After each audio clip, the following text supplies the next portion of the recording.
La 32e région militaire sera dotée d'un casernement moderne où les militaires et leurs dépendants n'auront plus le problème lié au logement. Ceci s'inscrit dans le cadre de la réforme et la montée en puissance de FARDC qui passe inévitablement par la formation, l'équipement adéquat et la construction de casernes, un cheval de bataille du commandant suprême de FARDC, Félix Antoine Tshisekedi Tshilombo. C'est ce qu'a dit Thierry Boutrou, directeur expertise France Groupe AFD dans le cadre du projet uni pour la paix et la sécurité réussi en audience par le gouverneur militaire de l'Ituri, le lieutenant général Boyanka Johnny, ce jeudi 19 octobre 2023 dans son cabinet de travail. Il s'agit de construire un nouveau casernement qui réponde aux besoins des FARDC.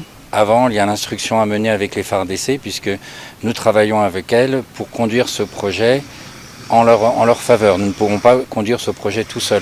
D'où l'objet de cet entretien aujourd'hui avec son Excellence le gouverneur.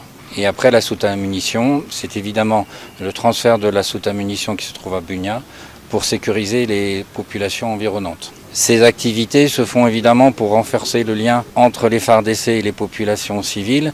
Donc il y aura d'autres activités d'accompagnement pour renforcer ce lien. L'Ituri, depuis l'avènement de l'état de siège, est devenue une province prioritaire du gouvernement congolais et ses partenaires dans la recherche de la paix, la sécurité au profit des civils ainsi que des forces de défense et de sécurité dans l'amélioration des conditions de travail, à l'instar de la police nationale congolaise en Ituri, d'une construction de bureaux modernes, de Soussiat au quartier Roro et Délé où les travaux s'accélèrent sans désemparer. Pour le site Mbounia où l'Union européenne est en œuvre pour la construction d'un nouveau bâtiment de la police nationale congolaise, le président de l'Assemblée provinciale en veilleuse, Banga Tshombe Simeon, s'oppose et parle de spoliation d'un terrain appartenant à l'État, un paradoxe. Et malheureusement, ces gens-là, là où ils doivent travailler, c'est en train d'être spoliés par des personnes de mauvaise intention qui sont animées, je ne sais pas par quel type de haine noire dont nous n'avons pas besoin. Donc nous devons faire les choses proprement pour la province de l'Ituri et travailler pour la province de l'Ituri. Nous allons passer, mais l'institution va rester. Même ceux qui sont en train de travailler là, qui sont en train de spolier le terrain, ils vont passer, mais le problème va rester entre les institutions. Et c'est ce que nous ne voulons pas.